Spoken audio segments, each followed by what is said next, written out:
Before my mother passed, she left me 3 matches each capable of taking me back in time. I used the first to return to the night Miller was drugged. I knocked over his spiked drink before he could touch it. He never was involved with his secretary, Scarlett. I saved our marriage, but then we were in a car accident. Miller threw himself over me, shielding my body. His injuries were too severe. He didn't make it. Without a second thought, I struck the second match. We went back to before the crash, and this time we walked away without a scratch. I thought I would never need the third match. Then Miller set a sonogram down in front of me, and I went completely still. His voice was ice. Scarlett is 4 months pregnant. The baby is mine.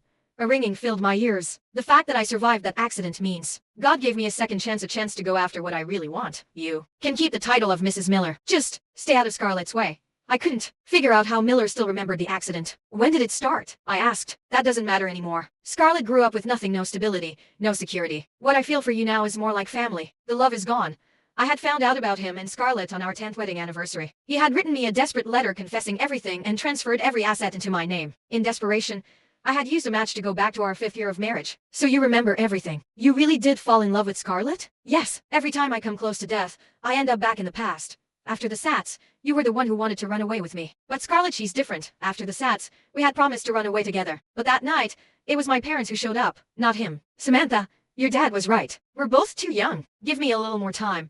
I defied my father and married him anyway. Now Miller looked at me with cold, flat eyes. You can always file for divorce. Of course, your mother's medical bills would become your problem to handle alone. He walked out. My mother had taken Miller in after she learned he had no parents. She treated him like a son. And yet, no matter how many times I went back, she still got cancer. Every time, I went after him. What gave him the right to betray me again? Scarlett was outside, her arms looped around his neck. The baby and I have been waiting forever. Miller smiled. There's a Sotheby's auction coming up. I saw some jewelry that would suit you perfectly. I watched him kiss Scarlett, and when she pulled back, he leaned in and kissed her again. We hadn't been that close in years. We hadn't actually kissed since our honeymoon. I pulled out the last match. A nurse nearby sighed. Apparently Scarlett fell in love with the house where Miller's wife lives. So he's selling the place, moving his wife to some apartment near the hospital.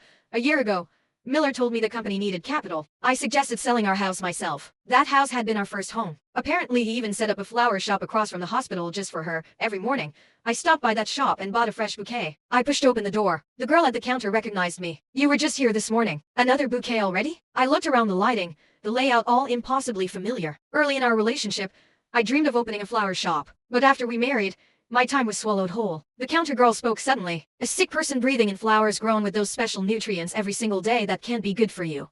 What do you mean? The girl pulled me into the corner. Those flowers just cause allergies. But the manager told us you tried to tamper with her husband, and luckily he tricked you into signing a fake marriage certificate. She said someone helped her get rid of your baby too. The sonogram